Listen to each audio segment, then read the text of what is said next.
to the Conservative Cat Show. Whoa, bones in my coffee this morning. Welcome back.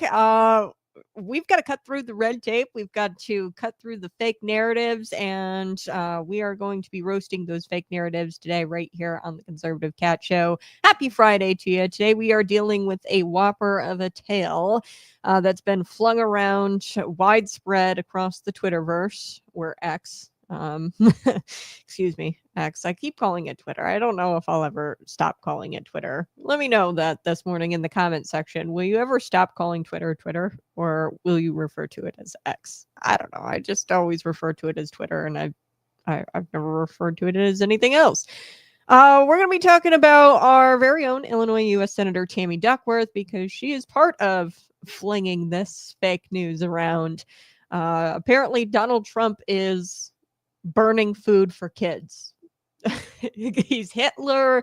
He's going out and he's burning food on taxpayer dime for the starving children in these foreign countries. So we're going to get to this because it's really just spreading fake news, and it's a disservice to her constituents and others in the Twitterverse. We will also be talking about PBS today and NPR. They're brainwashing your kids. I have the receipts. They are brainwashing your kids with your taxpayer dollars.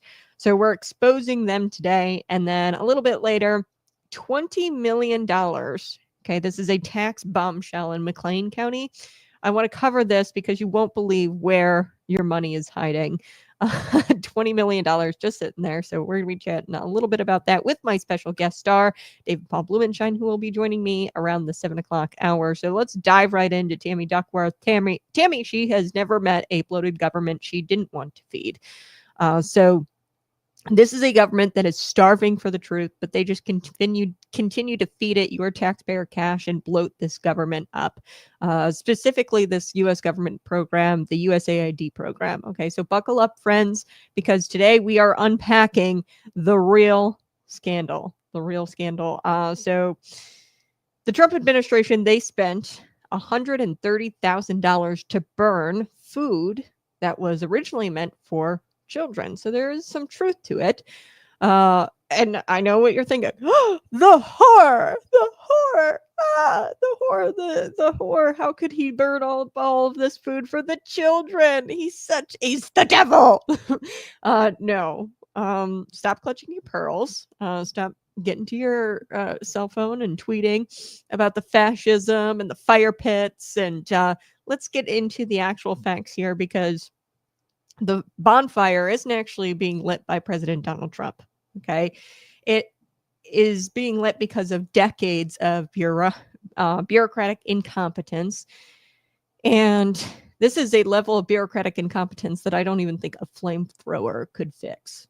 Okay, so let's dig into it. Here's what Tammy Duckworth shared with a straight face on her X account.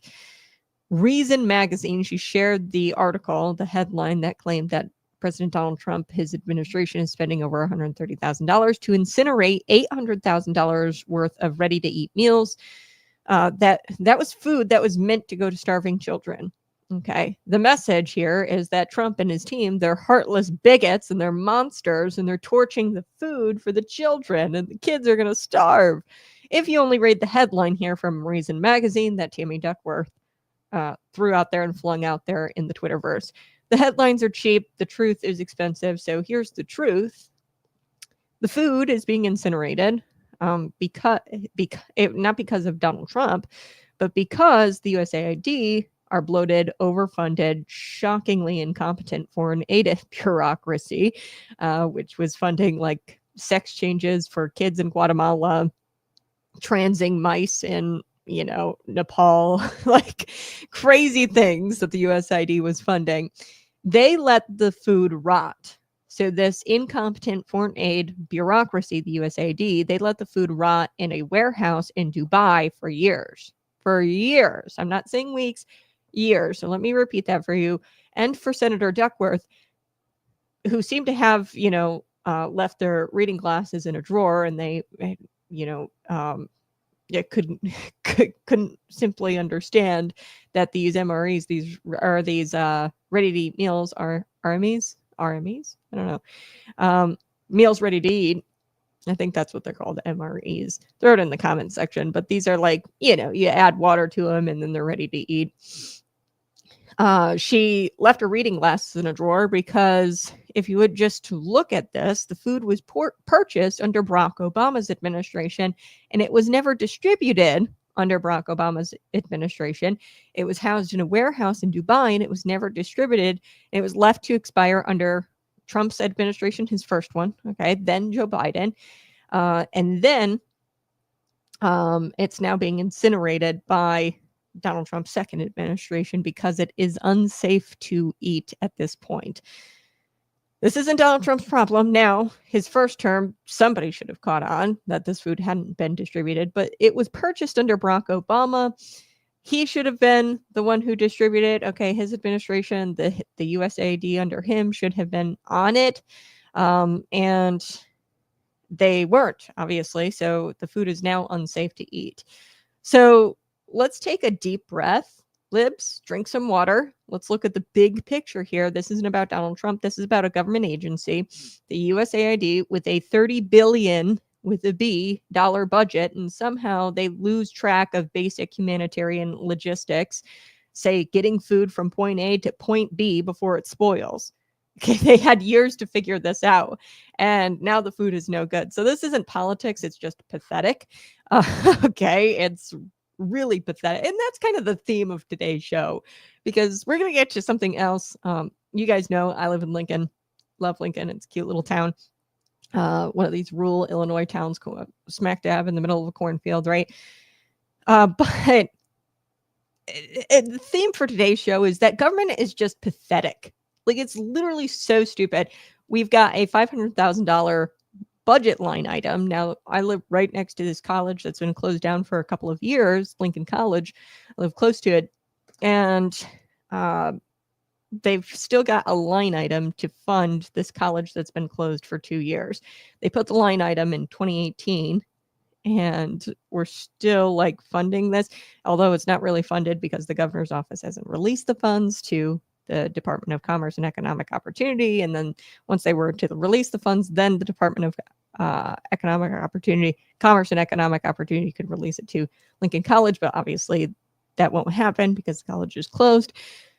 But it's all like silliness. Like, the government's just silly. Also today, we're going to be talking about McLean County and how they have this sales tax that started in 2016, and they've been collecting your money and letting it just sit there. And it's supposed to be used for mental health and public safety.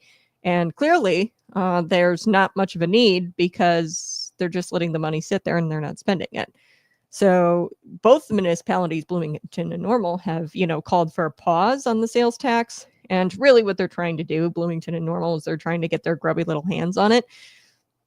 Really what needs to happen is we need to repeal that tax. There should have been sunsets in place.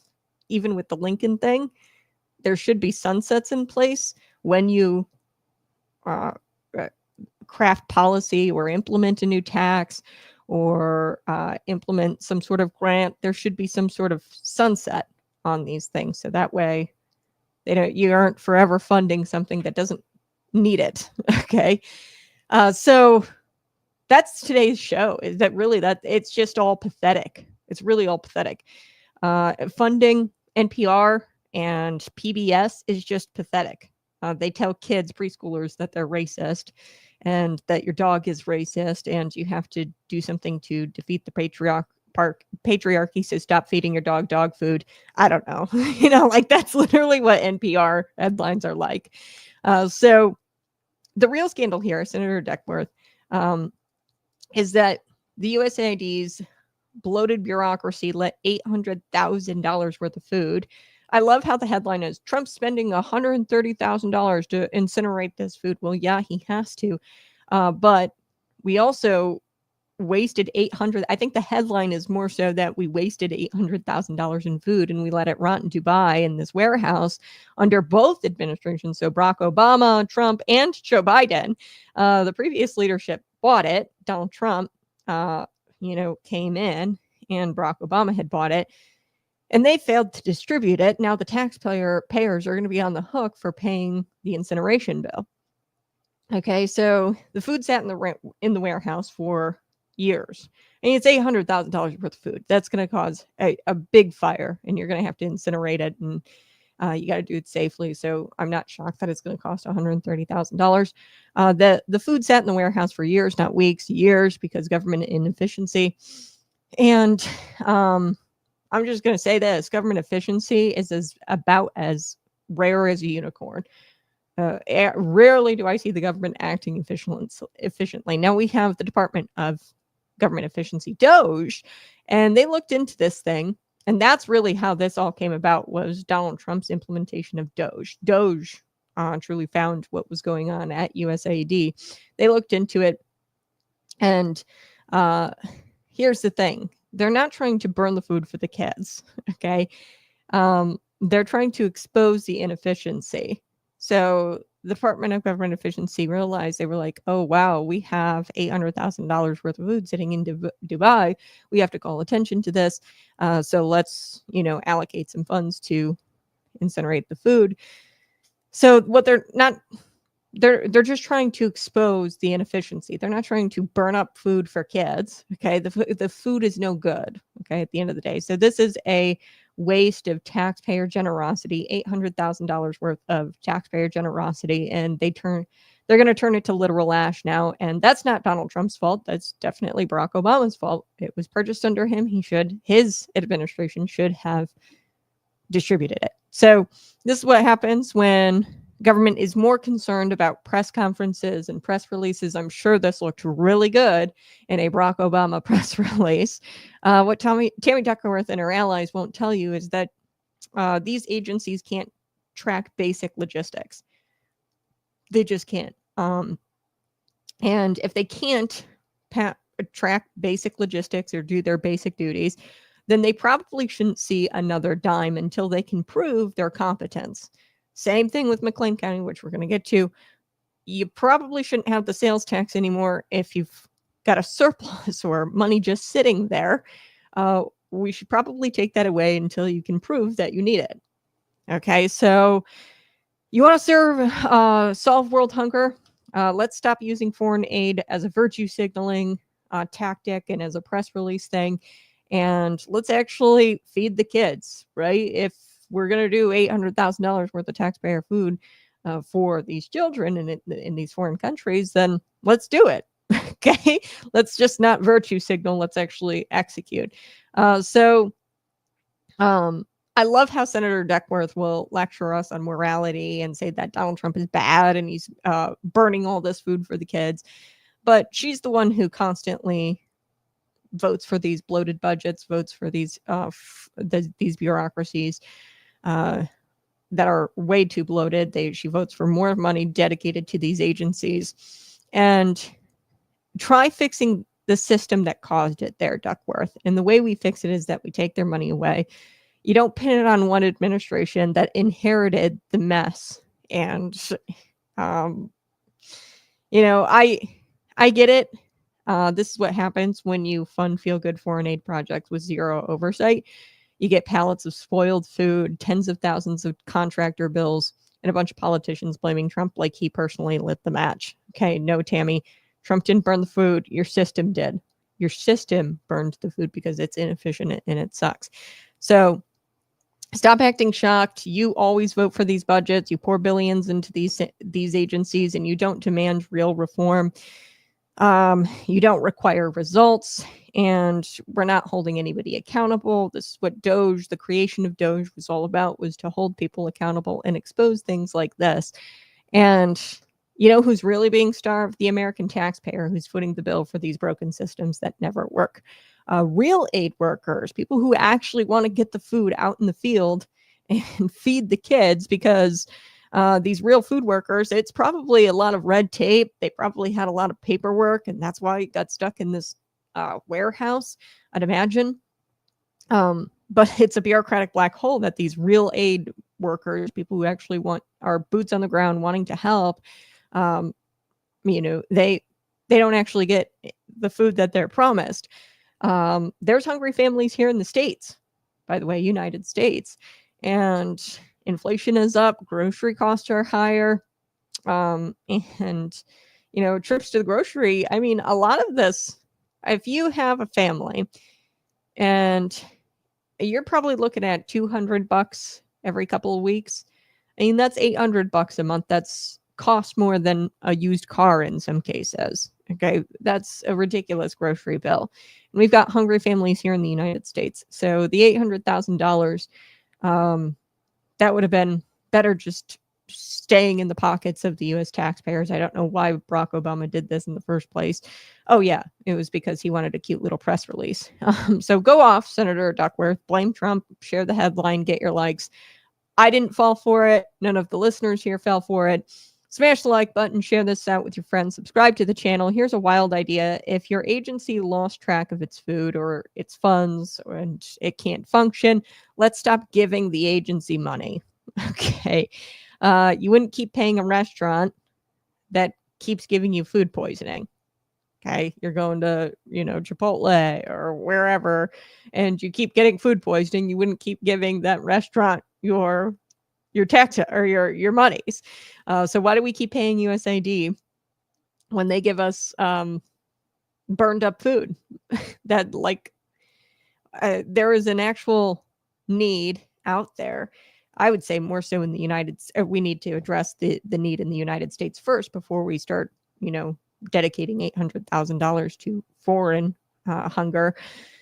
But here's what we ought to do. We ought to do a full audit of the federal aid program, the USAID. There needs to be a full audit into these nonprofit organizations that are getting these taxpayer dollars. If the boots on the ground people, typically these nonprofit organizations, are dropping the ball and it wasn't like a paperwork thing, and they're actually the ones who are dropping the ball and not actually doing their jobs, then we need a full audit. We need to get those nonprofit organizations out of receiving those grants from the USAID program, because obviously they're not doing their jobs.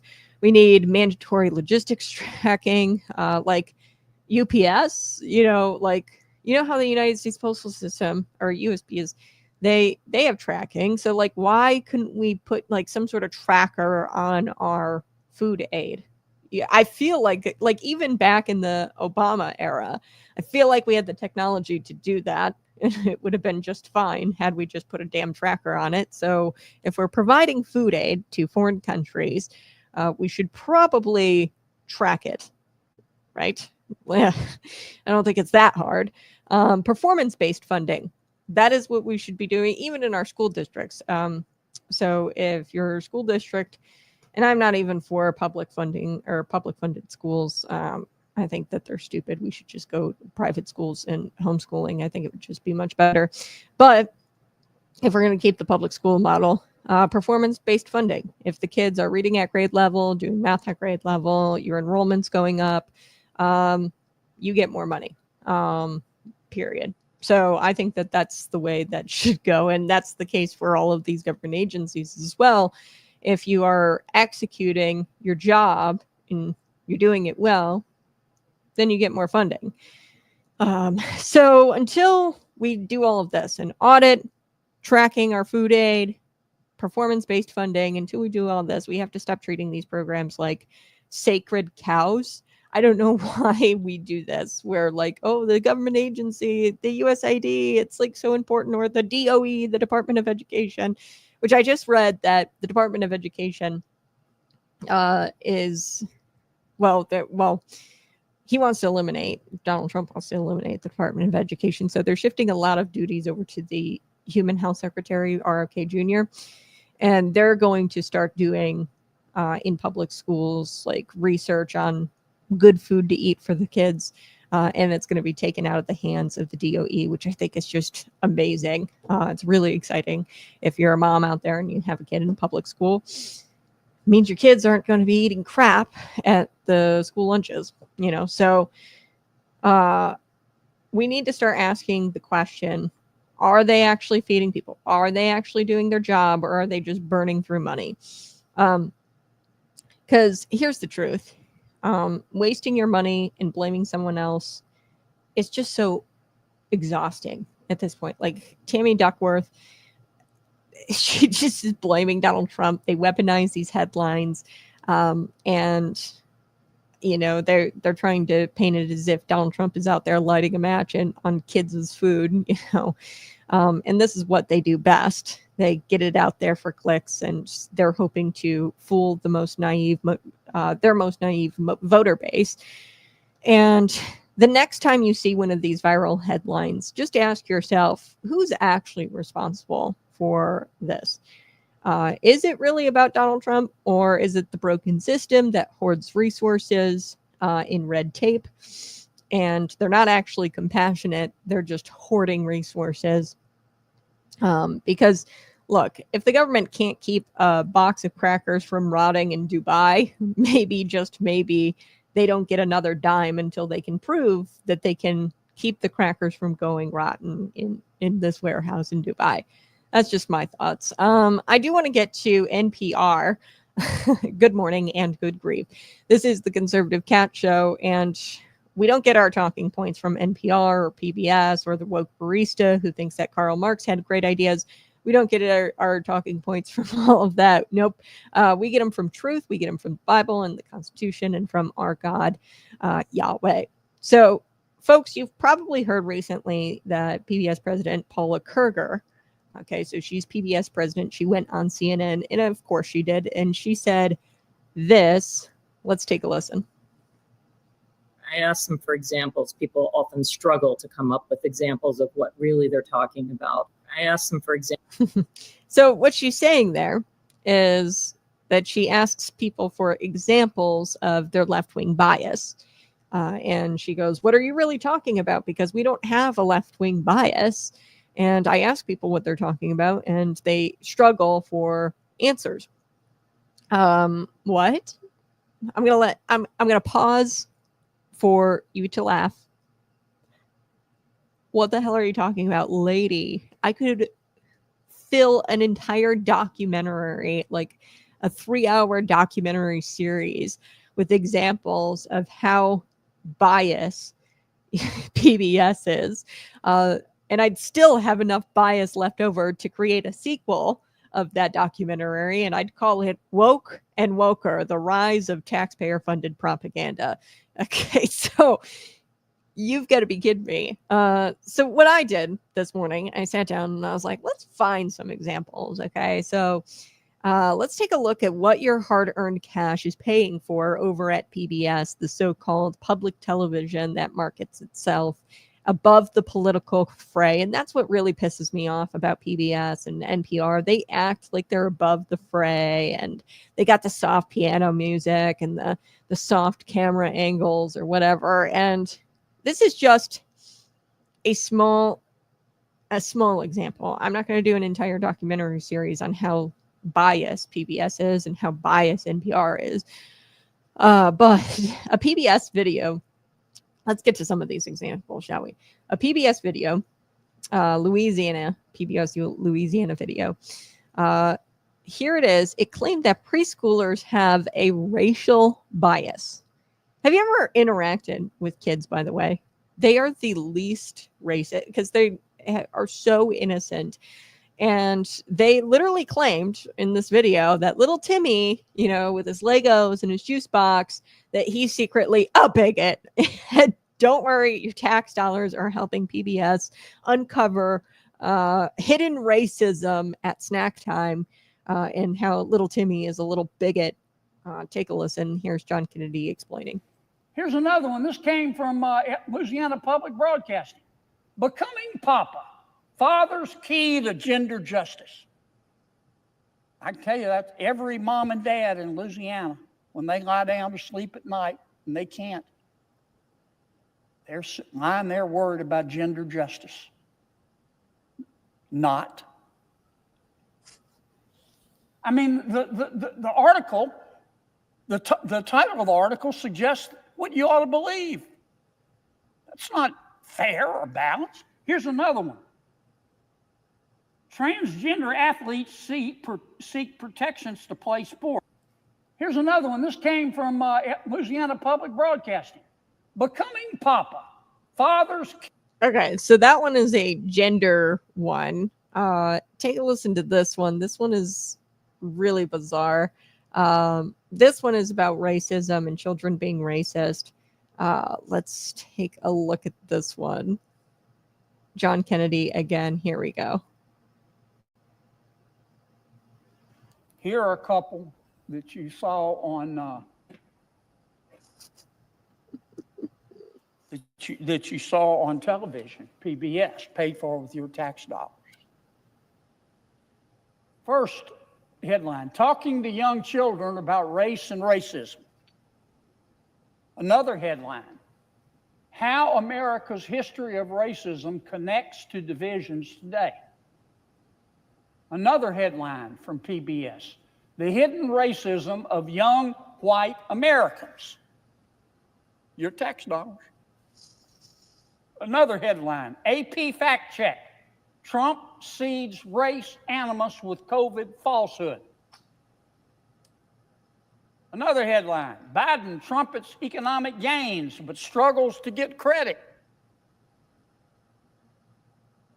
Another headline from PBS, the other Olympians, transgender athletes in the Nazi area.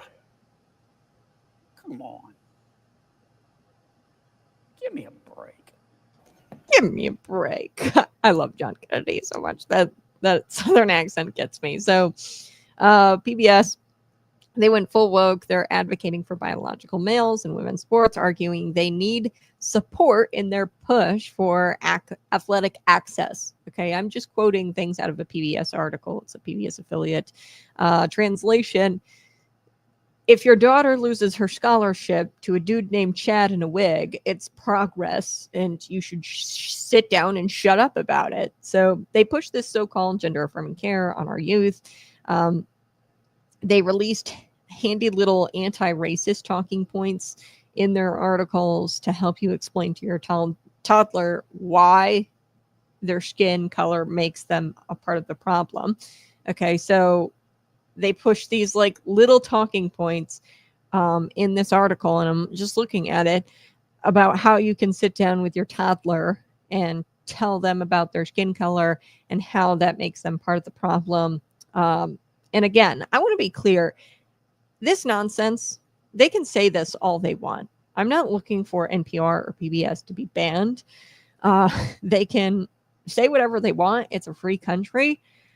I just shouldn't have to be forced to fund it. You shouldn't have to be forced to fund it. Here's a couple of more. This one you got to really like. PBS ran a special exploring, quote, a blueprint for the case against Donald Trump. Okay. And I know what you're thinking to yourself, Kat. Okay, maybe they lean a little left, but surely they're educational, at least. I know that PBS is educational and NPR is educational, and maybe they lean a little left. What do you guys think about this blueprint? Okay, this is not a balanced debate. Okay, they are releasing a blueprint for the case against Donald Trump. This is not a legal breakdown. This is a blueprint, like they were building a woke Lego Death Star with Adam Schiff. Okay, and how to take out President Donald Trump in the case against President Donald Trump. Let's take a listen to this example John Kennedy gives you. Here's more. Democracy on Trial, Part 1. A blueprint for the case against Trump. Is that fair and balanced? It's from PBS. Racism in the era of Trump, an oral history, another headline. January 13th, 2020. Another. This one's really special. A serial liar. How Sarah Palin ushered in the post-truth political era in which Trump has thrived. Here's more. Okay. So John Kennedy's got all these examples. That Sarah Palin one really was hilarious. So I guess she ushered in this post-truth political era where there is no more truth. And apparently, you know, CNN pushing the Russia collusion hoax, the Hunter Biden laptop, right? Russian disinformation, all of that. That wasn't a post-truth era. CNN, wasn't pushing the post-truth era. It was Sarah Palin who ushered in this post-truth era. The hockey mom, Sarah Palin. So MSNBC, it's fine if they air this stuff. I don't really care. PBS, they get over $500 million a year in federal support to air this crap. So, and they want more of it. They lobby year after year, year after year. It's probably even more than 500 million. That's a conservative estimate. But they pretend to be neutral, but they want more of your taxpayer money to push out leftist garbage. I mean, this is propaganda. And it's not educational. I mean, how is a blueprint for the case against Donald Trump educational? There's no balanced debate there. There's no legal breakdown. It's just, we hate Donald Trump and here's how we get rid of him. Like that's what PBS put out there. So I want to get to NPR. There is a few other clips I want to get to. I ripped on PBS here. NPR, or as I like to call it, National Progressive Radio. If you think PBS is bad, buckle up, because NPR makes MSNBC look like the Book of Psalms. NPR is wild. I will never forget when I worked there. They yelled at me because I referred to a third world country as a third world country. And apparently that's a big no-no. You have to refer to a third world country as a developing nation, because I guess it's like mean or it's politically incorrect to refer to a third world country as a third world country. But we have Catherine Maurer is the CEO of NPR. She's the current CEO. And she actually said this, folks. She says that they're nonpartisan. Okay. And that's not satire. She said that, and this is coming from a woman who's previously said that America is addicted to white supremacy. She said that the terms boy and girl are harmful because they erase non-binary people. She is now changing her tune up a little bit because the funding is on the chopping block. And she's telling CNN, and I'm not kidding here, that NPR is a nonpartisan organization. Take a listen. What do you say to Republicans who argue the funding is a waste of taxpayer dollars and consider your outlet to be a biased propaganda machine? Well, I would take those two things apart. Number one, 70% of all funding goes directly to local stations. NPR receives 1% to 2% of national funding on an annual basis. We're talking $3 million, $5 million. It's not much. I think, unfortunately, this is cutting off their constituents' noses to spite NPR's face. It doesn't help anyone to take this funding away. As far as the accusations that we're biased, I would stand up and say, please show me a story that concerns you, because we want to know and we want to bring that conversation back to our newsroom. We believe that as a public broadcaster, we do have an obligation to serve all Americans, and we need to make sure that our coverage reflects the interests and perspective, and we hear from Americans across the political spectrum. That's important to us, and we want to make sure we live up to that. What do you see? Okay, so that's cute. That's adorable. And she talks about where the funding goes. It goes mainly to these local organizations, and that might all be true, but these local organizations are pushing out the propagandist or the propaganda, and they're doing it on salaries that are not industry standard. I'd say like NPR, and I know this because I used to work for them. Okay, so it's like anywhere like a reporter could get anywhere, and now this might be like a more senior reporter, not an entry-level reporter. An entry-level reporter probably somewhere around 50,000, 60,000, which is way above industry standard. It's because of the federal dollars. But you're looking at about $70,000 to $100,000 a year salary, these reporters. So that's a lot of money to be paying reporters. That's not typical industry standard. And specifically, when I say reporters, they're propagandists. Okay, so absolutely adorable what she says here as well. I want to share this one with you. And, I think this is funny when she says nonpartisan organization, because a former senior NPR editor did a deep dive, and they found out that their massive $200 million DC newsroom, so $200 million is how much this DC newsroom is, just the DC one, okay, registered There were 87 registered Democrats in this newsroom, the DC newsroom, 0 Republicans. Okay, so he did a deep dive on this, and this guy was, Yuri Berliner. He was a veteran at Public Radio Institution. He says that the network lost its way when it started telling listeners how to think. This is not a newsroom, okay, in DC. This is an Obama reunion potluck. Okay, so I want to play this last clip of the CEO talking about how nonpartisan, of course, NPR is. Take a listen. When it comes to the accusation of bias, I would start, as I always start by saying, which is we, of course, are a nonpartisan organization, and we want to serve and are required to serve the entirety of the American public. When it comes to... You know what I've found? That organizations who claim that they're nonpartisan, a lot of the time, the opposite is true. Like, if somebody's out there screaming, we're a nonpartisan organization, like little like light bulbs go off my head, and I'm like, are you really though? Because people who are nonpartisan really don't have to come out and say they're nonpartisan. It's just your actions reflect that you're nonpartisan. People kind of already know. So this CEO is pretending to be neutral.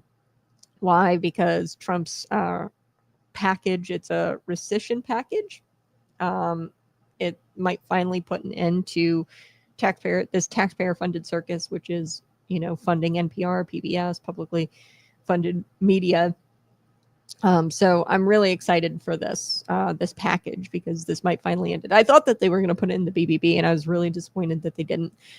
So this might end the insanity. So here's the question every sane American should be asking themselves: why are we paying for this? Why are you being insulted, misrepresented, and gaslit by organizations who think that the nuclear family is oppressive and biology is just a social construct, and the terms boy and girl are erasing non-binary people, and that children have inherent racism because of their skin color? Like, why are we paying to be insulted? We are handing over our taxpayer cash to people who spend their time, spend airtime producing gender theory for toddlers, racial guilt lessons for kindergartners, biased Trump hit pieces, a blueprint to oust President Donald Trump. And then this is progressive sermons. That is what NPR PBS is. It is a progressive sermon dressed up as news. And how do I know this? I worked for the freaking company. Okay, I interned for paid intern, and through college, it's progressive. It's being preaching progressivism, and they dress it up as news. Okay, so we would never fund a conservative version of NPR or PBS, and we've never done that. The left would call it state propaganda, and they would demand an immediate defunding. But when they run it, they call it a public service. They call it public service journalism. These people have got to give me a break. Like, give me a break, please. So I'm not saying, like I said, these people shouldn't be banned. This is America. You're free to be woke, weird, and wrong. I'm okay. I'm okay if you're wrong and woke and weird, and I've got no issue with it. You're wrong, and you're going to be called out for it, but you're not entitled to my money while you do it. Okay, public media is partisan.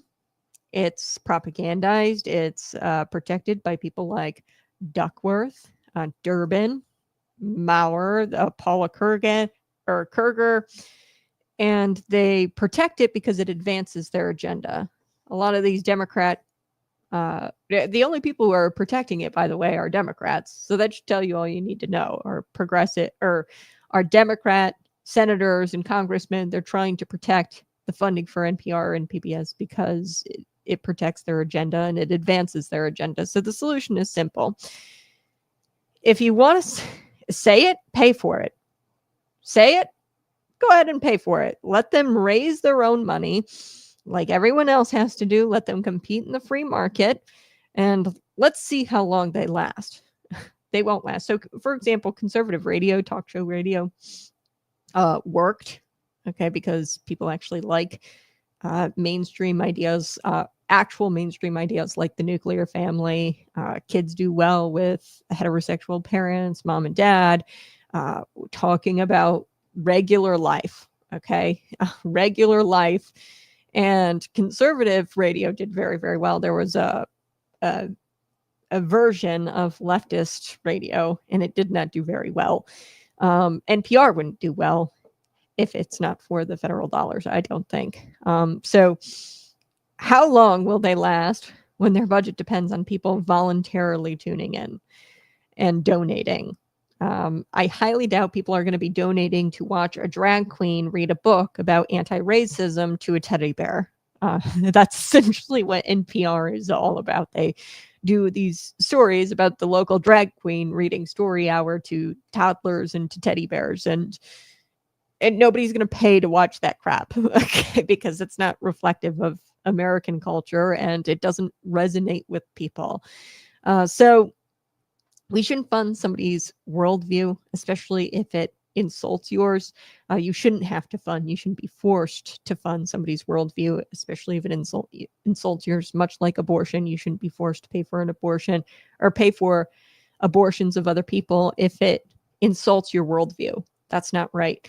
You shouldn't have to subsidize lies just because they're delivered with soft piano music and slow camera zooms, or soft voices, just because the progressive sermons are delivered in a soft voice. And this is NPR. You shouldn't be forced to subsidize that. And if this so-called neutral media outlet can't hire a single conservative editorial, like their whole team, it was 87 Democrats, 0 Republicans in the Washington, D.C. newsroom. Okay. If they can't hire a single damn conservative, okay, it doesn't deserve a single taxpayer dollar. Okay. So it's time to defund the narrative, not because we hate journalism. I love journalism. When it's done right? When it's done in truth, and when it's done with a pro-America stance. These people are anti-American, they're anti-family, and they're anti-white people. Okay, so that I take issue with that. PBS, NPR, they are not public media. They're propagandists. They're partisan megaphones, and we are paying for the noise. Real quick, Ty Fish. Have you guys heard of this comedian? He's hilarious. I want to share this clip with you. Every time I think about NPR, do you guys ever just have like clips that run in your head rent free, like on a daily basis, and like they just pop up in your head, and you're like, oh yeah, like that's a pretty funny clip. I think about this clip every other day, and it just makes me laugh. So I think that you guys are really going to get a kick out of this. This is a comedian. His name's Ty Fish. Enjoy. Good morning and welcome to NPR. A quick trigger warning. If you're a human with emotions, you may want to avoid this program. Today on the show, we talk about racism. Again, we interview Robin DiAngelo, a white woman who makes $50,000 a pop telling massive corporations over Zoom that their white employees are the devil. We then ask you, the listener, are you racist? If you say yes, you obviously are. If you say no, you're in denial, which means you obviously are. You then get even more defensive because you truly claim to not be racist, so that when we accuse you of being racist over and over, that's really annoying and kind of crazy. But the more defensive you get, the more we call you racist. The more we call you racist, the more defensive you get. Until you're so infuriated from being called racist based on just the color of your skin, which is actually the definition of racism, that believe it or not, you may over time become a little racist. Making us right all along. And just a reminder, this is a publicly funded show, so all of you racists are actually paying for it. Coming up, should your animals be vaxxed, and how does that relate to the patriarchy? We'll be right back. Racist. I don't know. I think about this video way too often. The devil. Yeah, white people are the devil. And should your animal be vaxxed? And how does that relate to the patriarchy? And the soft piano in the background just absolutely has me rolling. All right. Hang on. I gotta wipe away these laughter tears. So funny. Okay, so I'm your host, Conservative Cat. Smash that like button, subscribe to the channel. I appreciate you being here. We are going to be going into the belly of the beast today. So we are looking at where your state tax dollars are going. And we're going to be looking at Lincoln College because there was a budget line item in the state budget for $500,000, and it was placed in statute in 2018 under Bill Brady. And it just keeps rolling over and rolling over. Now, the money's not there. It's not like $500,000 has just been like piling up, but they're doing this purposefully to try to confuse taxpayers. They have, and this isn't just one line item, okay? There's probably millions of line items where there's not actual like funds being dedicated to what the budget actually says we're supposed to be dedicating funds to, the state budget. So we're going to get to that, but I do want to talk about the 2016 sales tax. So we're going to go to McLean County. That's where I want to go today, because in 2016, Obama was still president. Target was pretending that men don't shop in the women's section. Okay, in 2016. In McLean County, home to the cities of Bloomington and Normal, they implemented a new 1% sales tax, and this was kind of quietly ushered in back in 2016. So I'm going to ask you this question. You've got the sales tax money, and it's been there since 2016. What is it for, and where is it? This is the question we've got to be asking. So we're rewinding to 2016. They implemented very quietly this new 1% sales tax at a county level. Okay. And they said that it was going to be for mental health and public safety fund. Sounds noble, right? You're probably thinking to yourself, who would oppose helping a family or a family who has somebody who's mentally ill, or somebody who's mentally ill, and who would oppose improving public safety, Kat? You bigot. How could you? Okay. That's how they get you. Okay. You got to understand this is how they get you. They attach every tax to a good cause, and then suddenly voting against it makes you a villain from the Hallmark Christmas movie. Okay. Or like, you're the terrible villain if you vote against it. Okay. They attach it to a feel-good thing, a feel-good cause. But here's the thing. The tax is raked in millions since 2016. Every year since, they've raked in millions. And today, nearly a decade later, we find that this fund is sitting on a hoard of cash, $20 million. It's a surplus of cash. That's $20 million collected from people for services that apparently don't need it, because if they did, why isn't it being spent? Okay, this is in McLean County. They've got a $20 million cash surplus that's just sitting there, and it's not doing anything for mental health or public safety. If it was, then they'd be spending it, right? So let's break this down. Local watchdogs did a report. I think it's called the City Barbs. They're a watchdog. God bless these folks, because they're out there doing real journalism that the mainstream won't do. Bloomington Normal leaders have now asked McLean County to audit the fund. And you're probably thinking to yourself, well, that's good. Yeah, Bloomington Normal, these municipalities, they're stepping up. They're saying, hey, what's going on here? We need to audit this fund. So they're not really asking. They're like politely begging, please, dear county board, could you figure out what's going on with this money? We want it. Okay, they don't say that last part, but essentially what they're saying is like, figure out what's going on with this money because we want it. We want the money. So they're asking, and this is how you know their intentions are not pure. Bloomington and Normal, you got your mayors, you got your municipalities who are trying to look like the good guys in all of this. They're not the good guys, because guess what? They're asking for a temporary pause on the tax. Okay, so they're not calling for the elimination of the tax entirely. They're not calling for a repeal. They're just calling for a pause. Okay, it's like a pause that your teenager does when they promise to quit TikTok for Lent, and then they check their phone every 5 minutes anyway. Okay, so that's essentially what these Bloomington Normal municipalities are doing. They're calling for a pause, and really they're not of good intentions. Okay, they want the money for themselves. Because they're grubby and greedy. So this, my friends, is what happens when taxation is institutionalized. Government puts a tax in place for a cause, and it's usually like a feel-good cause. And if you vote against it, then you're a bigot or you're the devil. And that's when they need subsidies or money pot, or they when the need subsides or the money piles up, they won't cancel it. So I want to be clear on these taxes. Once they implement a tax, it never goes away. Okay, so they'll implement the sales tax. There's no sunset clause on that tax, like, oh, we're only going to tax until the need is fulfilled or till the need subsides and we fill that need. They never put that in, okay, when they issue new taxes. When they implement a new tax or increase your taxes, they never say, oh, it's going to temporarily be increased. They never put a sunset clause in. In this case, the money just piled up and they never canceled it. And now they're hoarding it and they're protecting it like Gollum with the ring, right? My precious, my $20 million, my precious. And now you've got Bloomington and Normal. They're coming up and they're trying to grab it with their little grubby hands, and everybody wants the ring, right?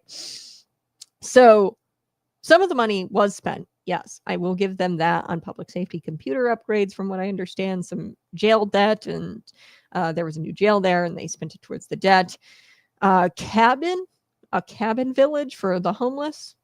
But the bulk of it is sitting there, $20 million, untouched, unallocated, unapologetic, right? They're not like saying, oh, we're sorry that we hoarded all this money and we didn't actually use the money for what we said we were going to use the money. So let me ask you this. And some people have had this happen before. I've talked to people who have gone to churches where they collect money. Okay. They'll collect like something for like a hurricane relief. Okay.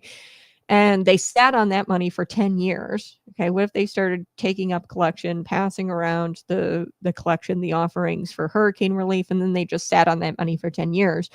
I'm sure you'd start asking questions if that happened at your church, right?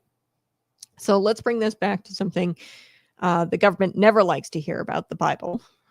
So the Bible is very clear on this. So it's not just wrong, it's a sin. I'm just going to say that hoarding this money, implementing new taxes just for the hell of it, and they're never going to take them away, even when the need subsides. That's just a sin outright. And Proverbs 13:11 says this: wealth gained hastily will dwindle, but whoever gathers little by little will increase it. That principle applies not just to individuals, but to governments. Okay, so they throw all these taxes out there at you, and they're trying to hastily grab more and more money, even though there is no direct need. They don't, hey, but here's the projections of what homelessness will be like 10 years from now. We need this money to keep this program funded. Like, they didn't do any of that, obviously. Okay. And God's word calls for stewardship, for honest scales, for wise management of resources, not endless collection without accountability. Okay, so this is what's going on in McLean County. It's just endless collection and there's no accountability. The fund wasn't a biblical tithe. Okay, taxes aren't tithes. Like, you're required to pay taxes, but you're not required to continuously pay new taxes or tax hikes. And it was a government sales tax. Okay, that's what this is, which means that it affects the poor people the hardest. Okay, it affects poor people harder than the rich people. And now this money's just stockpiled. While, you have small businesses that are struggling, you have families that count on every dime.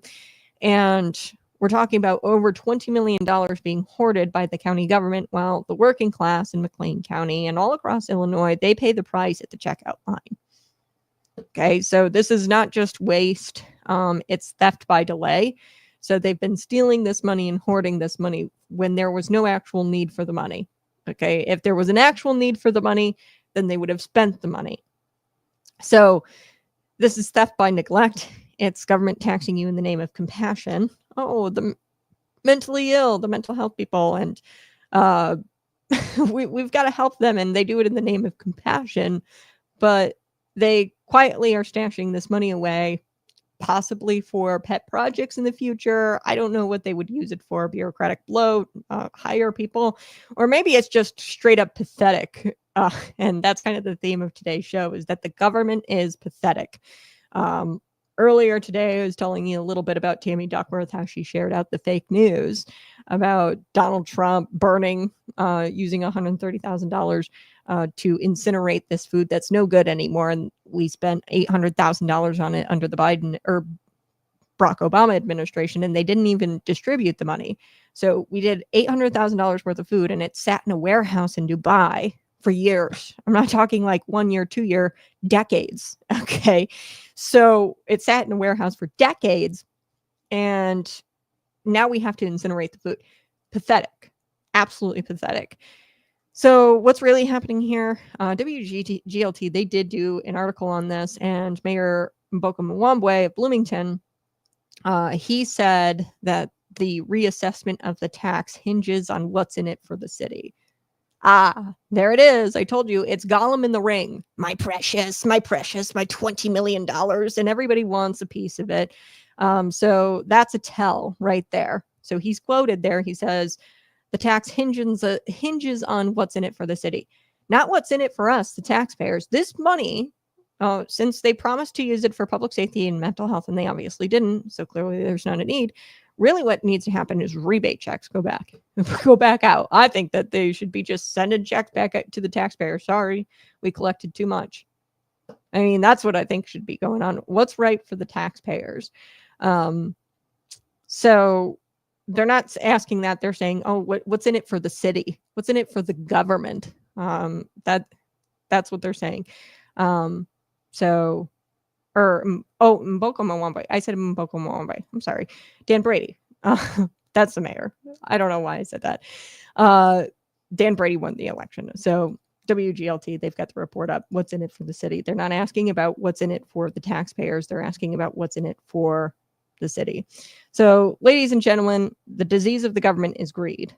They have a disease, and it's greed. It's Illinois Politics 101. Tax first, ask question later, and it's only if you get caught. So what's in it for them? Power, control, surplus, a rainy day fund. I don't know why they would sit on the money. And right now you have the municipalities, Normal and Bloomington, both weighing in. The mayor's weighing in and saying, hey, what's in it for us? What's in it for the city, not for the taxpayers? They should be saying things like, well, we should probably reimburse the taxpayers or give something back to the taxpayers because this isn't right. So once a tax is in place, it never goes away. What really needs to happen, the solution here would be to do a complete repeal on the tax, which nobody is calling for. They're calling for a pause, and then they're going to try to say that the city should get some of this. Okay, that's what's going on here. Everybody's kind of being greedy about it. What really needs to happen is the tax should just end. Okay, eliminate it. It's like expecting a cat to stop hunting mice because they're full. If that doesn't happen, the instinct is to consume, to just consume, and that is the government's instinct, and we have to shut it down. And the way we shut it down is by eliminating that sales tax. We need automatic sunset clauses, so every new tax, you have a sunset on it and an expiration period. If you want to raise taxes for mental health, fine. You need to prove it first. You need to prove that you need the money. You need projections. And you need to shut off the money. So end the tax when the need is met, when the need subsides. Demand audits, regular transparency, or transparent audits, not in these secret committee closed door briefings or anything like that. You have to force the light into the shadows of government, and there should be some audits. Third, it's important to show up. You got to go to your school or your meetings, your county board meetings. You got to go and check out your ballots, vote for people, attend the budget hearings. Because if you don't show up, they're just going to sit right there at the feeding trough, and they're just going to keep eating up your taxpayer dollars. And I know on this show we laugh a lot, we have a lot of fun, but this isn't funny. It's your money, it's your grocery money, it's your kids' school supply money, and it's your retirement savings being skimmed off to really pad a fund that's just sitting there. So you need to speak out about this. So I want to shift gears. Let's actually bring my very special guest on, David Paul Blumenshine. David Paul Blumenshine is on YouTube. You can go check him out at the DPB Show. So the @ the DPB Show. And then he's also on Rumble. He's on X. He's on Facebook. Very good friend of mine. He's been on the show before. How you doing, David? Good morning. Good morning, Kat. Wow, this is what the morning looks like with Kat Peterson / Kat Barker / conservative Kat. Yes, David Paul Blumenshine. You've been branded a lot. You've had a lot of branding in your short career in yes. podcasting. Well, I know, and believe me, it's hard when you change your name. And I've talked about this before, where like on my marriage certificate, I think I told you this before, where I went to go get my marriage certificate, and it was just a freaking headache. They gave me a problem. We both attend the same church, folks. David Paul Blumenshine, the Tabernacle, and we have Pastor Tim. And you should too, if you're in the regional area of Illinois, Central Illinois. Yes, Come visit us. 10 o'clock Sundays. I would love to see you, and if you have kids, I'm the youth leader there, and we have a lot of fun. And if you have kids, ages senior, or we do senior high, so 9th grade to 12th grade, I'd love to get them in the program. So it's a lot of fun Sunday nights. But so David, the pastor, his name, or he wrote my name, right, Pastor Tim, and he's got like these capital N's on there. You know, he kind of like threw in a capital a couple of times, right? Which is just, you know, sometimes people's handwriting. They gave me such a hard time about that at the county clerk's office. And I was like, well, do you want me to call him? What do you want me to do? You want me to do another one? And I was like, I already paid like this fee.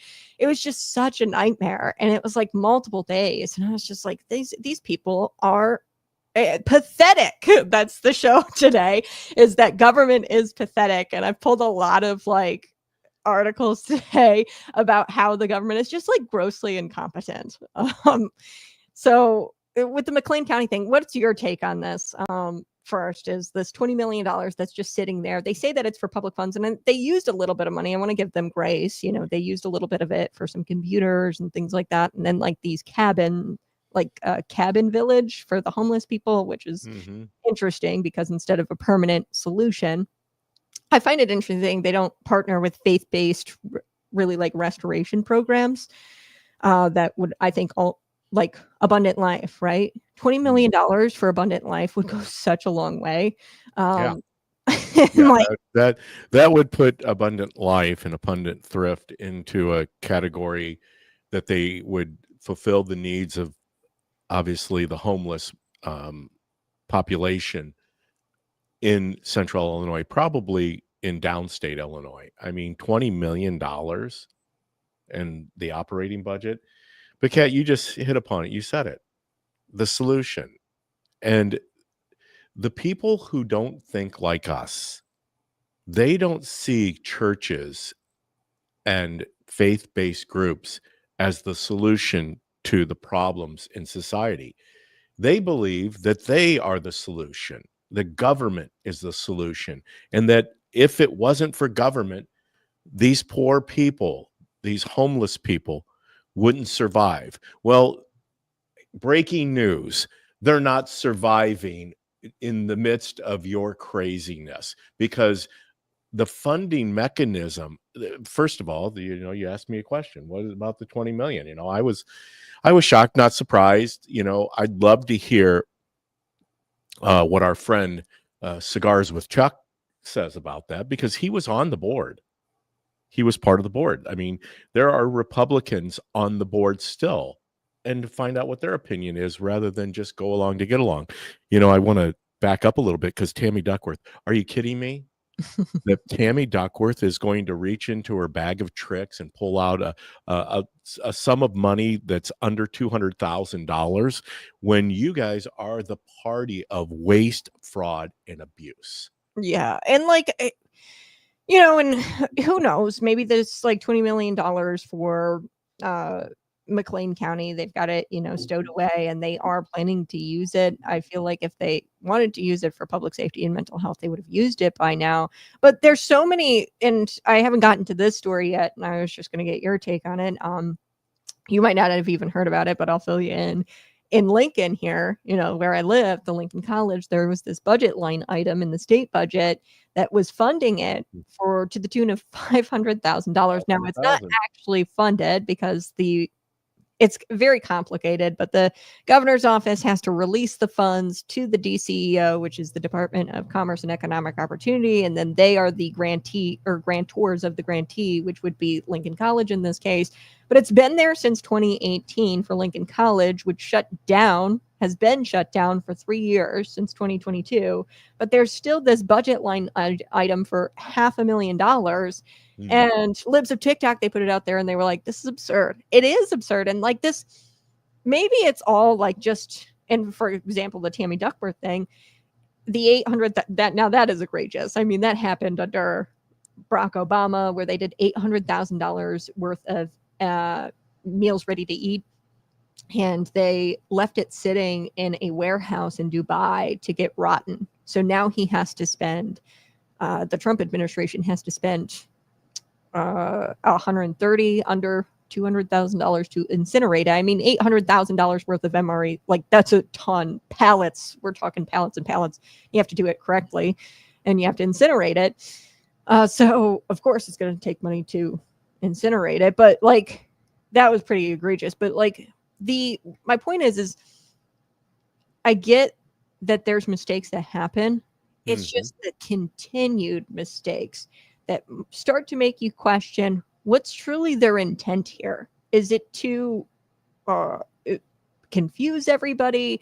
Do they intend to be so difficult? Like the government is just, are they intentionally doing this, making mistakes, or is it truly they're making mistakes? I don't know. You start to question. You're like, okay, this has been since 2018, and nobody has seen that Lincoln College has been getting $500,000, or at least like a budget line item for it. And I get it; it's not actually funded, but they haven't been getting it. Lincoln College has not received $500,000. No, since 2018. And that's the brokenness of Illinois government, right? JB can't even present to his Auditor General, Frank Montino, and then subsequently to Susan Mendoza, the comptroller. Frank Montino has begged in his Auditor General's report, saying it's inadequate. I can't provide the information because the agencies won't report.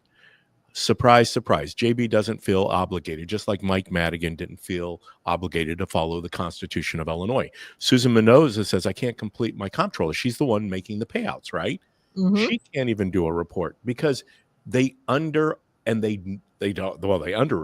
Sometimes they don't even report what is happening with the $55 billion. They have no problem raising the amount of money that they're budgeting every year for the state budget, and nobody knows the accountability of where this money is going. And it's in the hands of a man who is willing to try to commit tax fraud by removing toilets from a mansion in Chicago. Yeah, and Bill Howder, he put it best. The toilet bandit. He says, quote, the lawmakers, they only get hours to review thousands of pages of this budget. And, this is leading to billions being spent with little oversight. And there's these things like slush funds and where, it's not just Lincoln College, this one line item where they say that they're getting the $500,000 and they're not actually getting the $500,000 because it's never released from the governor's office. But there's probably multiple line items just like that one. This one I just so happened to stumble upon, but there's probably multiple line items. And I think that the goal is just to confuse and to make it to where it's impossible, like you said, to conduct audits or to do a comptroller report, because it's just so messed up at this point that there is no accountability, transparency. And no, there's accountability. There's accountability, Kat. You know who's accountable for the money in Illinois? It was similar. It's similar to who was accountable as the CFO in Jesus's day. Judas. That's who's accountable. Judas has the money, and in Illinois, that's who has the money. It's Judas. It's a traitor. Yeah, They- well, and they're- I found that fascinating because the governor's office, they're the ones who release all the funds Yeah. to these state agencies. That's a good name. I will call Governor Pritzker from now on Judas. Am I labeling him? Well, yes, I am, because it doesn't take a rocket scientist to figure out this man, since he has been the governor of Illinois, has tried to kill, steal, and destroy. And if you have a different opinion of what he's tried to do, we are still ranked as the lowest state when it comes to fiscal responsibility in the country. Yes, we're number 50, even though he's going to tell you that he's balanced a budget for 7 years in a row. Ken, you know what it means to balance a budget? Well, Pritzker's definition would be to raise taxes on people to meet the need of what they say they need, but what they say they need isn't even accurate. So you're not balancing the budget. Well, yeah, no, it's saying that I need a certain amount of money, $55 billion this year, which is about $18 billion more that he started out with, and then spending every dollar that you allocate. That's called balancing a budget. So it's not that you're saving money or you're fiscally responsible. So next year, if he wanted to make $100 billion as the state budget, and he appropriated $100 billion and he spent $100 billion, well, then you've balanced the budget. Yeah. Your assets, and your expenses and your liabilities, they balance out. Yeah, you're not operating in a budget deficit. That's right. Whether your money went for what it was supposed to or not, like Lincoln College, so suddenly JB is sitting on $500,000. Where's the $500,000 going to go? Is it going to go to retire some debt, like the interest that's accruing on the teachers or public pensions in general? No, it's not. No, it's going to go to illegals, likely, right? Illegal healthcare and. Is that even a line item? Do we even know? Yeah, well, they don't even know. The lawmakers have no idea what's going on. And that's one thing, is that I think we've given way too much power to the executive branch here. And it's almost like the lawmakers don't matter, because lawmakers are essentially at this point giving suggestions of what they want the money to be spent on. But that's not necessarily what the money's being spent on. You know what I mean? So it's like there's no real power that the legislative branch has in Illinois, because if the governor's office is releasing funds and, they're supposed to be releasing it to the funds or for the budget line items, but they're not actually releasing it, then what the hell are the legislators for who create those line items? That's what in 2018, it was Bill Brady who created that line item. And it's just rolled over by statute every single year because they didn't put a sunset on it, right? A clause that says, hey, it's only for this year, which I think that they should have done, because I think in 2018, Lincoln College, they had this big issue with scammers or hacking at the college, which really led to their demise on top of that COVID and shutting down, the university or the college. But they should have said, okay, for 2018, we need $500,000 to get them out of this mess because they were hacked or they were compromised, their systems were compromised. But Bill Brady didn't do that because idiot, right? I'm just saying, how do you not put in a sunset clause? You know what I mean? For things like that. You're just going to request $500,000 a year on a yearly basis for Lincoln College, a private institution.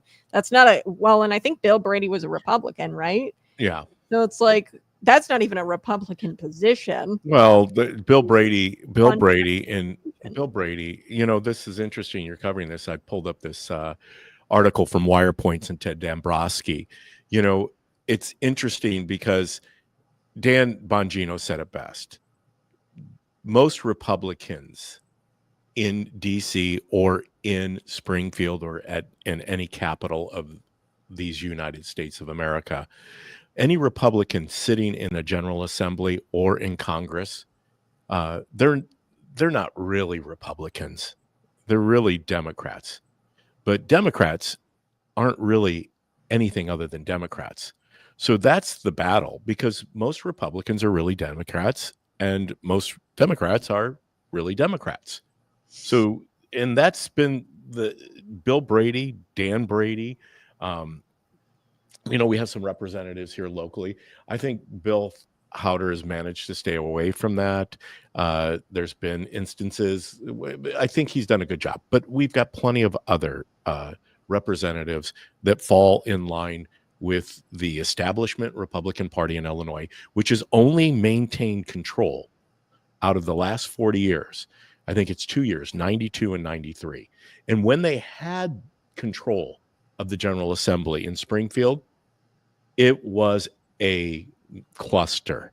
They couldn't get out of their own way, and they couldn't get themselves, they had to surrender leadership because there was someone that was showing us the way. I don't know if you want to add it to the screen or if I can add it. I think you have to add it. This article here, done by Ted Dombrowski. Mike Madigan is gone, but Illinois legal corruption remains. Think about that, Kat. What we're seeing, I mean, we've become so incensed or numb to what takes place in Illinois. The fact that we don't have an Auditor General's report, the fact that we don't have a Comptroller's report, this is out of Madigan's playbook. Mm-hmm. Madigan rules. They don't care. They don't care about you stinking Illinoisans. What they care about is the Democrat machine, the union-based model that we have. And it says that in this article. If you scroll down, I have to scroll down, but they have basically operated above the Constitution. In fact, I think it says that's the system Madigan built over decades. Massive and disciplined, not serving the public good, but empowering itself and running smoothly no matter who is in charge. It doesn't matter who's in charge. This system's going to go on and on and on. We're in a supermajority, or the Democrats have a supermajority in both the House and the Senate. They control every statewide office. You talk about, you're a pool player, right, Kat? You can play a little pool. A little bit, yeah. You know what it's like when the person that you're playing against has the break and breaks all the balls and then proceeds to run the table, put all the balls in. Well, that's what we do. I mean, this is layup. This is like playing a basketball game. What was the show that Daily Wire came out with? Lady Ballers. Lady Ballers. This is like the Lady Ballers. Yeah. This is truly, I mean, if you flip the script, that's what it's like. The Democrats and the control they have in Illinois. It's Lady Ballers. This is Phi Slamma Jamma happening every time they get the ball. We never get the ball. Yeah. And we grovel, we even are appeasing because the few people who run as Republicans, they've already been bribed and accepted money. And I say bribe, I guess I better be careful because technically speaking, are they bribed or are they just offered the money and they accepted it? If you're a principled person and you're accepting money from factions or organizations or nonprofits or teachers unions, and you're supposed to be legislating on behalf of the values of the Republican Party, how can you make that make sense? Please make it make sense. And I challenge Tony McCombie and I challenge John Curran to change their evil ways, because where they're going, they're not going anywhere. No. I've got a big announcement coming down the line on the DPB show. As soon as we get everything in place, there's enough people out there that said enough is enough. A big announcement coming up on the DPB show next week.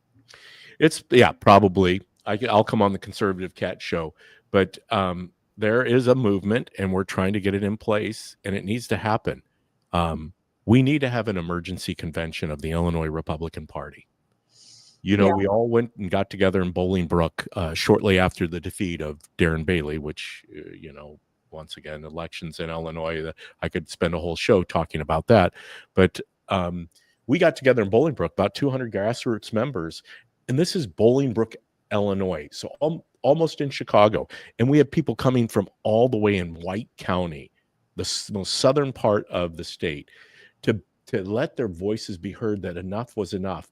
And unfortunately, they were lying in wait for us. You know, they had the Bolingbrook police there, ready to snuff out any riot or anything. I think that's what they thought was going to happen, is that's the grassroots movement. We're rioters, so we are coming to riot. Yeah, No, we were coming to let you know that the Central States Committee, the powers in charge of running the Illinois Republican Party, it was broken to the point that we can't win elections.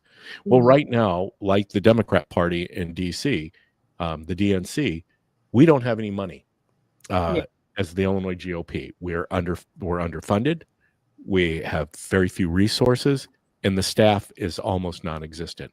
I'm not saying they're bad people. Once again, we always have a tendency to think that I'm or somebody is making a comment about somebody's person. No, we're making a comment about the results. I didn't name names, obviously, other than the elected officials who we know their names. They are elected officials. They hold positions of leadership. But in the Illinois GOP, you can go out and you can look at the staff. You can look at the leadership. And I don't know if their hands are tied. No, it's not their hands are tied. They've accepted that being in the minority is comfortable. And when they did have a chance to change the direction, they basically forfeited it. They handed it over. They surrendered.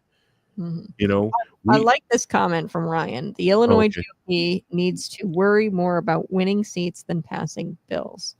I think that sums it up. Well, you hear them. They talk about it, right? They want to talk about the bills they try to get through committee, which will never get through. And the only thing that does get through is something that is bartered and appeased and negotiated. So, yeah. Well, and obviously the Democrats are more focused on winning than actually legislating anything that is of value, right? Yeah. So, for example, Chris Welch's district, the House Speaker, he secured $40 million for this school district or for a sports facility, a complex in his district. I mean, this is like campaigning via legislation. Yeah. Right? So, and that is how these Mike Madigan. Let's get Madigan rules. Yeah. Chris Welch is just implementing the game plan of Michael J. Madigan, one of the most corrupt speakers and one of the longest standing speakers of a General Assembly ever in the United States of America. And Chris Welch is just walking it out, just like Madigan does. I've said it often. Actually, I borrowed this from our friend Stan Nord. He's the one who commented and said, the Democrat Party runs their party as a business, even though I believe it's a corrupt business. It's a Mike Madigan business. Okay, but they at least run their party like a business. The Illinois Republican Party runs their party like a garage sale. In fact, it's Friday, Kat. Garage sales are happening right here in Central Illinois, and they're happening in the Illinois GOP. Yeah, and like the rhinos, they do the same thing. So, and it's like noble. Like I don't want to say that securing money for your district isn't a noble thing, especially if your district really needs it. For example, here in Lincoln, you've had a lot of employers leave. I'd love to see some money invested in this community, but it's like the rhinos, they aren't focused on making real actual change. What they're doing is they're just securing like pennies for their districts, like little scraps for their districts. And that's what keeps getting them elected, because they can come back to their district and say, well, I secured this amount of money. And it's like, yeah, that's great, but are we actually overhauling and doing what's right for the state of Illinois? And are we focusing on, the big issues like the pension debt or, the taxpayer funded abortion, the illegal immigration, healthcare? Are we tackling these major issues that would help Illinoisans in general at the state level? You know what I mean? These districts need to get better. The local municipalities do need to get better at economic development. So that way you're not relying on centralized government, really on big government to bail you out. You should be prioritizing not the Bloomington Public Library, but rather your consolidated sewer system that's been neglected for 20 plus years, or your lake source water and transitioning off of that. And like these municipalities have also, neglected their people in these areas, and you wouldn't need that money if it wasn't for your neglect at a local level as well. That's why local elections are so important. But I do want to get to Ryan here. But anything to add on that, Dave? Well, no, just bless your heart, Kat. I'm watching you. I love the conservative Cat show. I know what you're trying to accomplish, especially coming out of the radio, because yours truly did it over a year and a half ago. And it's not an easy thing. Kat, I just have to let you know that I don't practice journalism. And I still see that you're a good journalist. You really are. But at the end of the day, Kat, they don't care. We don't need we don't need anything. The government isn't there for you. Actually, Kat, hold on. Right here. When the people fear the government, there is tyranny. When the government fears the people, there's liberty. Kat, they don't care about us. Mm-hmm. The representatives, when you talk about their districts and grabbing things, we're so broken. We're peasants. I did a show yesterday calling Madigan, which is what he was. He was a monarch. He's a king. He was King Mike Madigan. And the throne was vacated because the feds stepped in and brought a suit against this guy. They indicted him on fraud charges, just like his partner there. What's his name? Ed Burke, whose wife was on the state Supreme Court. Illinois is such a legal corrupt state that if we don't get here's what I tried to say, Kat. Let me just give it to you this way. They're not going to surrender. And they're not going to comply, and they're not going to give it back, and they're not going to consent. If we're going to, unfortunately, we're past the point of no return in Illinois. If we want to change the things, a company that would run itself like the state of Illinois would have been out of business a long time ago. There is no bankruptcy and going out of business for the state of Illinois. Mm-hmm. It's got to be. It is something that has to come from within. The people, the few remaining people, because a lot of them are bought and paid for. The unions are very powerful. Go and try to cross a union member in our state, in our community. It's not a pleasant thing. There's, I saw one of the commenters who's a frequent flyer of a dissenter to our opinion as conservatives, who said that he goes, "You guys are talking about brainwashed." Yeah. Brainwashed? Yeah, no, we're not brainwashed. You guys are brainwashed because you think that running a state the way that we're running it is satisfactory. Sustainable. It's not sustainable. Like there's just so many different bills they come out with, and they're just ridiculous. Like securing catheters at all assisted living. Like that's something the Democrats came up with, a Democrat representative, like making sure that catheters are at assisted living facility, like this is just not something that we should be prioritizing. Like if an assisted living facility is not providing adequate catheters to its residents, then that assisted living facility will close down. People will stop taking their loved ones there. Ultimately, I'd love to see assisted living just phase out in general. We should be taking care of our parents, when they get elderly, right? That's the Christian conservative mindset. But as always, they are just the antithesis to Christianity. I say that all the time on this show, is just everything that they craft is the antithesis to Christianity. So the catheter thing, like trying to insert themselves in the care of our elderly, that's just something that is anti-Christian. Like we shouldn't be outsourcing that to the state or making the state the overseer on those issues. You know what I mean? And they're just so focused on that. For example, the kids. I did a show on that earlier this week. And guys, go make sure you're subscribed to the DPP show. Go check it out at the DPP show on YouTube. He's on Rumble. He's on Facebook and Twitter. Be sure to go follow him. He is fighting Illinois corruption. Illinois corruption. DPP is, but broken, it's like broken. focused on all this crap that doesn't matter, like the 12-year-old, or like making it to where you can't prosecute 12-year-olds really anymore, or detain 12-year-olds or 13-year-olds.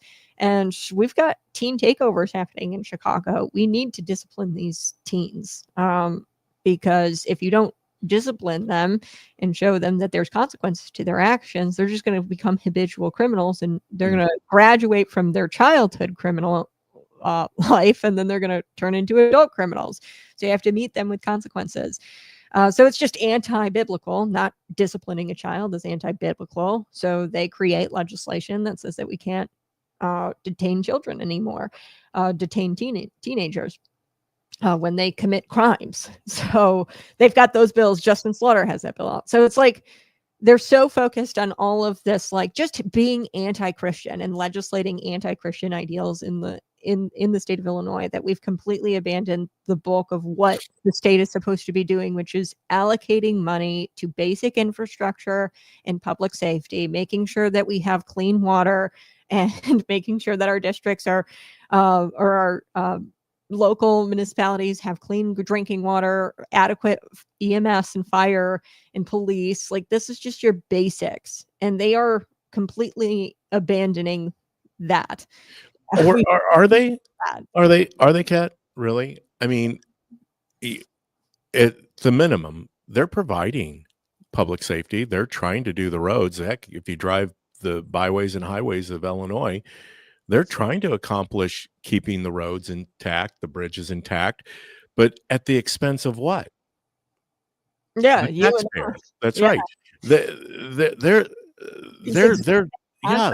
For the union guys. I just did a show on that yesterday, where the construction, we haven't built any homes, but despite us paying the construction workers and awarding very, very expensive government contracts to these construction workers who do the bridges and roads. And then they like sit on it because it's too expensive. The project is too expensive to hire all these guys at that exorbitant salary. Mm-hmm. And then they abandon the project, where they wait a couple of years until the project's fully funded, because you've enabled these unions so much in the state of Illinois, and they have such a grip. And that's Michael Madigan again, because you've given them everything and they control the state now. I mean, it's just a nightmare. Well, and you know, a good example of that, I just said this to one of the framers that's working on Mrs. Producer, my beautiful wife, and I's home out in Spin Lake. There's a homeowners association. Okay. They contracted with a local vendor, road repair company. I'll give them a plug, McLean County Asphalt, to do the roads, to resurface the roads. Kat, we went home on, let's see, what is it? Wednesday night. After the rain, a rainstorm came through. So Thursday morning, they were probably out there at 5:30. They tarred and chipped the entire subdivision within hours. Wow. You know why? Because they're a private company. Mm-hmm. They don't get paid unless they start a job and complete a job. That's how it works. In Illinois, you can start a job in 2020 and complete it in 2026 and still get paid the full meal deal. And everybody's been paid in the interim, and how they bid those contracts. So there's no real performance review or performance, incentive. They don't have to perform. No, they just have to continue to contribute to the politicians' coffers. And that's what I was saying. That's what I was trying to allude to.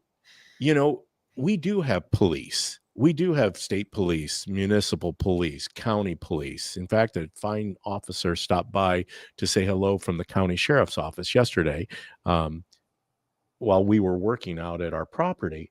And our police, our traffic lights, our first responders, our EMTs, our firefighters, the public is doing the job. Unfortunately, bureaucracy is also doing the job. We lead the nation. We are smaller than 5 other states, and yet we have more units of government than a state that has 3 times the population, like California. Actually, 4 times the population, or 3 times the population, like Texas. We have that many units of government, and that's the sickness, right?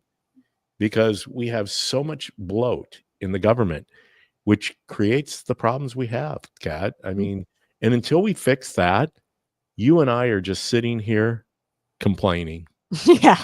And that's what sucks is like you want solutions to these things, but at the end of the day, it's like, what is what is going to be the solution? It's really just going to be, men and women of God, I think, coming into the fold and really legislating and performing in these jobs, not for a union, not for somebody who donates to their political coffers, but rather for him, right? And they take their job seriously and they perform it like they're performing it for Jesus, and they make Jesus the CEO.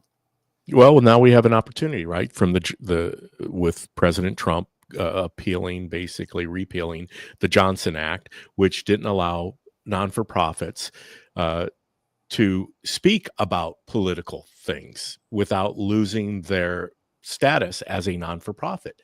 They hindered, basically, it was part of their plan, right? They said, we don't want these Christian churches or these synagogues or these mosques to have people inside them talking about a better way, a more fiscally responsible way. Because if they started promoting candidates who actually believed in a balance, fiscal responsibility. I almost said balanced budget because we all know that we just covered that. A balanced budget is just spending all the money that you allocate. You just spend more money, you allocate more money. So yeah, I mean, I think there's an opportunity now finally for the Christian community, the Jewish community, the Muslim community to rise above it and promote candidates who are going to be mindful of we the people. Right now, we the people are at odds with the government, which gets back to, let's read it again, Kat. When the people fear the government, there is tyranny, which is what we have in Illinois and in other states. When the government fears the people, there's liberty. Mm-hmm. We want liberty and justice for all. That's what this little document, the Constitution, states. And we're not following the Constitution. We're following the ways of a tyranny. I do want to get to this because I want your take on this. Okay. Wall Street Journal report. Now, I haven't followed this story closely because I just thought it was complete bogus to begin with. Ryan brought this up this morning. Have you heard about this story? Who wrote the fake B-Day story, the birthday letter story? So apparently Trump, the Wall Street Journal reporter who broke the Blockbuster story alleging a letter Trump wrote to Epstein for his 50th birthday included some elements previously worked for some weird elements, I guess, in this letter previously worked for. So the reporter worked for Maine Justice. His only prior reporting experience listed in his bio. So this is the reporter, Joe Palazzo, or whatever. Maine Justice was Glenn Simpson's wife's publication. Mm-hmm. Simpson founded Fusion GPS, which was paid for by Clinton and the DNC through Perkins Coie. I have to produce the Steele dossier at the center of the Russian hoax against President Donald Trump. Both Glenn Simpson and his wife, Mary Jacoby, worked at the Wall Street Journal before launching their own enterprises. Trump is now suing the Wall Street Journal over the Blockbuster letter story, arguing that it's bogus, that they never showed him it so he could comment. So that is the story. Ryan's bringing it up this morning. Have you been following this Wall Street? I didn't even follow the Wall Street story. I mean, I've been following the Epstein issue, semi closely. Point is, my whole position on the Epstein files not being released, I don't know if you've tuned into my show, is just that I don't think Donald Trump wants to release the files, and that there is probably going to be global economic fallout once those names are released. If there were the banking class, the CEOs, if they start getting cuffed and ushered out of boardrooms, then this is going to be economic collapse, which if I was in Trump's position, I think I'd release the files, even with that threat looming. But I don't know. I mean, I'm not privy to the information, so I can't make the decision, right? And Trump is making this decision to not release whatever names. I mean, at this point, I mean, you've got to agree, right? There's got to be names out there that went. Who did Jeffrey Epstein traffic the humans? But so Kat, there are names. We have the flight logs. We've released the flight logs. There, the best. If Ryan, I hope that you saw the DPB show yesterday. The inside scoop on Jeffrey Epstein. It's an opinion piece written in the Wall Street Journal. Now, who knows the inside scoop better than his attorney? You know who his attorney was, Kat? Jeffrey Epstein's attorney? I don't know. Alan Dershowitz. Okay. The famed Alan Dershowitz of the ACLU claimed, he's obviously a lefty, but he's at least a moderate, balanced, common sense lefty. He has arguments, but here's what Dershowitz said. Open records show an acquaintance between Epstein and Mr. Trump many years ago. The relationship ended when Mr. Trump reportedly banned Epstein from Mar-a-Lago, long before becoming president. I have seen nothing that would suggest anything improper or even questionable by Mr. Trump. That's the essence. It goes at the start of the article, it talks about because there are victims in these crimes, which there were. This is a crime against humanity, the abuse and trafficking of children. But Dershowitz points out that most of these courts have sealed the documents and sealed the cases because there have been settlements made. So ultimately, and you just pointed out, what can we truly do and what can we truly release beyond the court systems? We found out the power of the court system. And you know what? As a victim, there's probably certain rights you have not to have this all relitigated in the public. We know who was friendly with Epstein. We know he was a terrible human being. But Kat, really, how many flights can you truly have to Epstein Island? Okay. How many victims were there? Is it hundreds of thousands? No. But I can tell you one thing. If you go to Indonesia, if you go to Bangkok, if you go to Vietnam, if you go to all these other places in the Far East, along the perimeter of China, Hong Kong, there are millions of children being sold as sex slaves.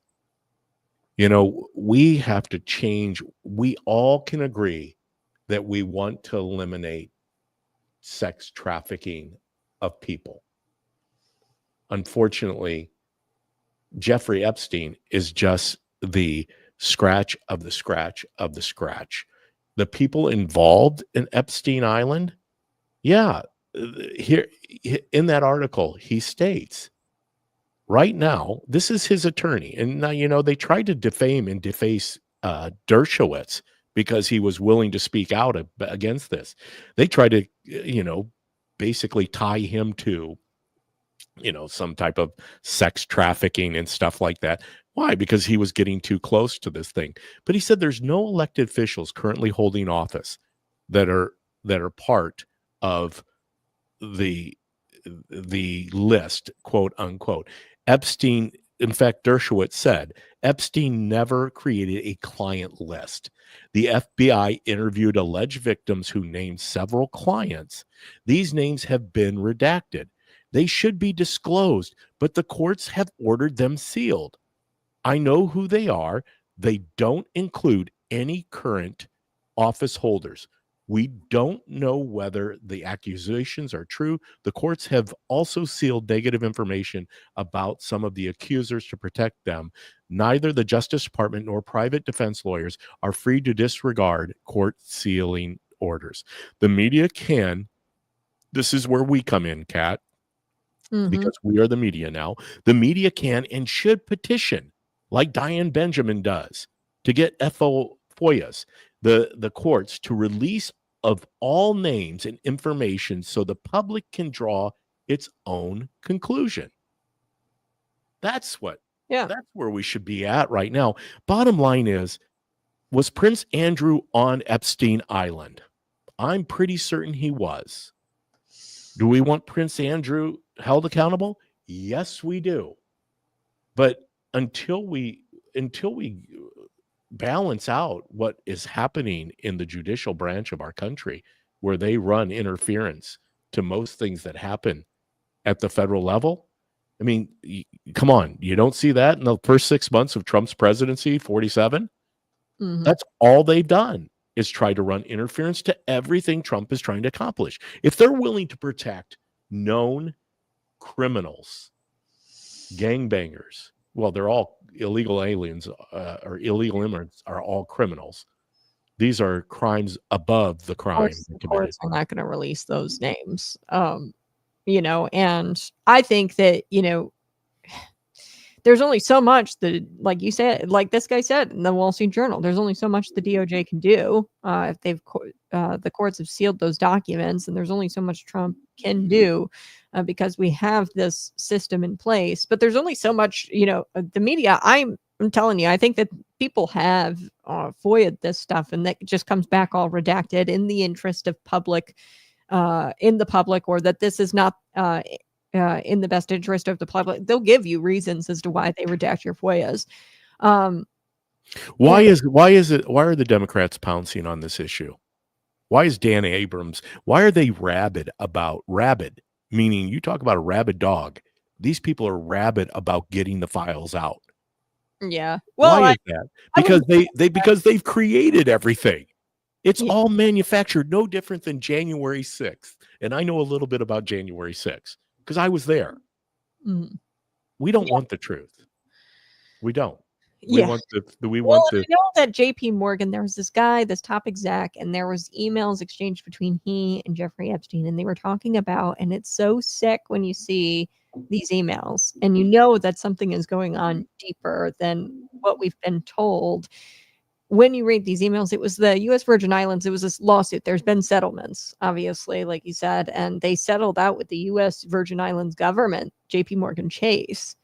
Okay. And this guy was communicating back and forth with Jeffrey Epstein, and they were saying things like, I want Beauty and the Beast next, or do you have Snow White? And they were like almost using what the U.S. Virgin Islands, the government was arguing was code names for these young women.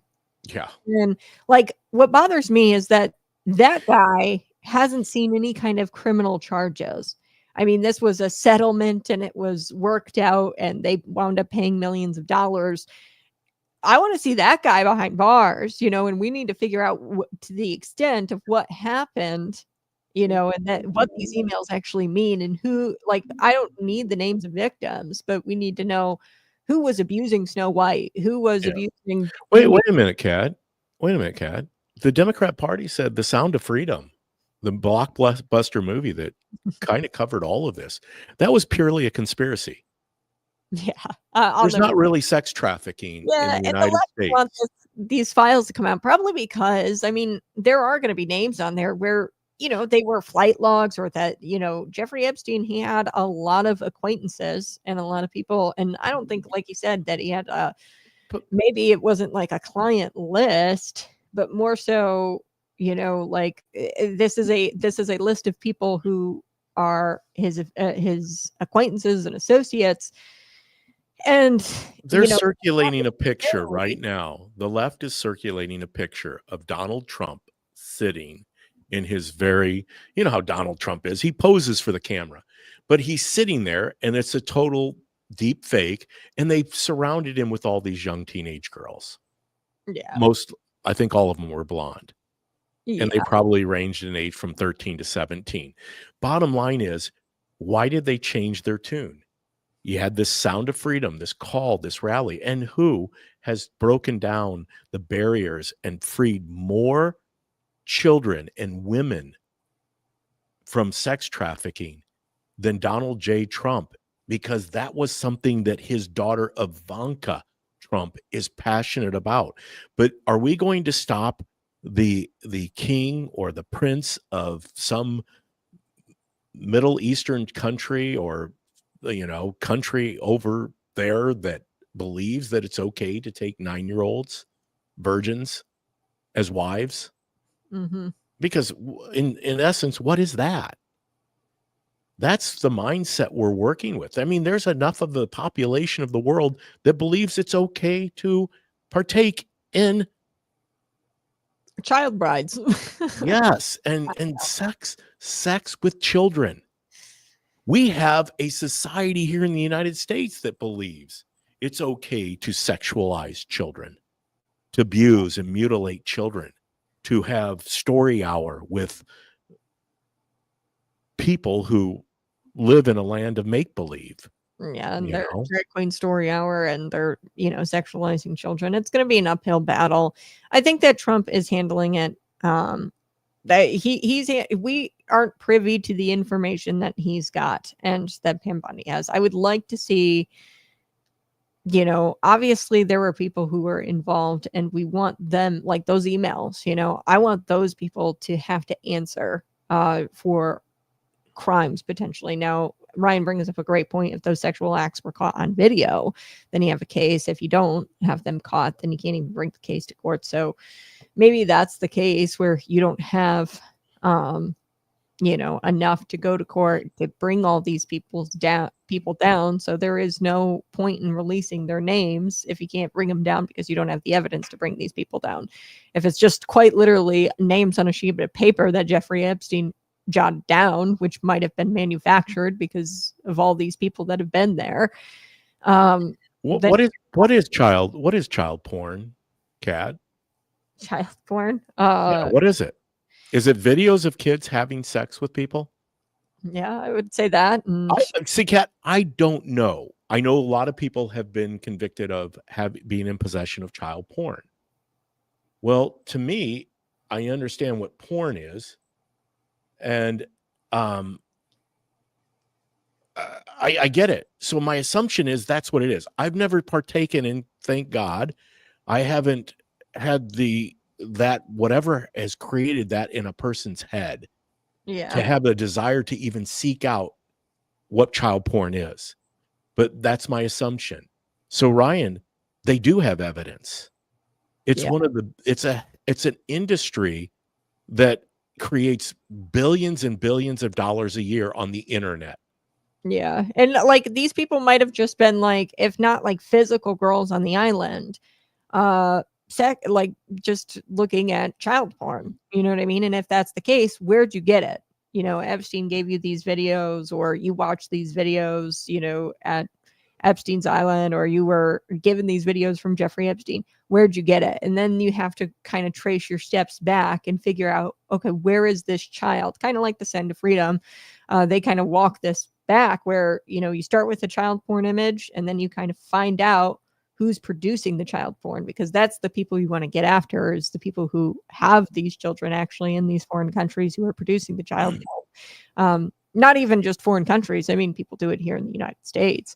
I think it's more prevalent, maybe more so in foreign countries because of the culture, because people believe that it's not wrong to have child brides and to force them on camera and to sell it. Like, these people truly don't have God, unlike, United States of America.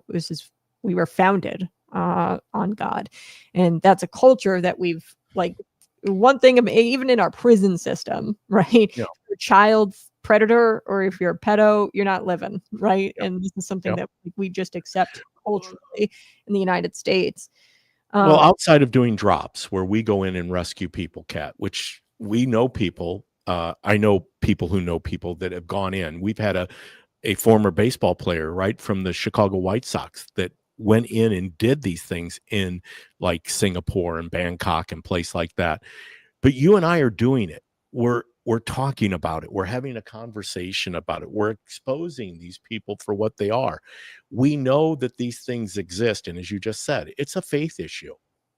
These people aren't following Christ. If you are abusing drugs, children, you're not following Christ. You're not you're not with us. No, You're Jesus against said us. straight. I forget what it was. A millstone. String them up.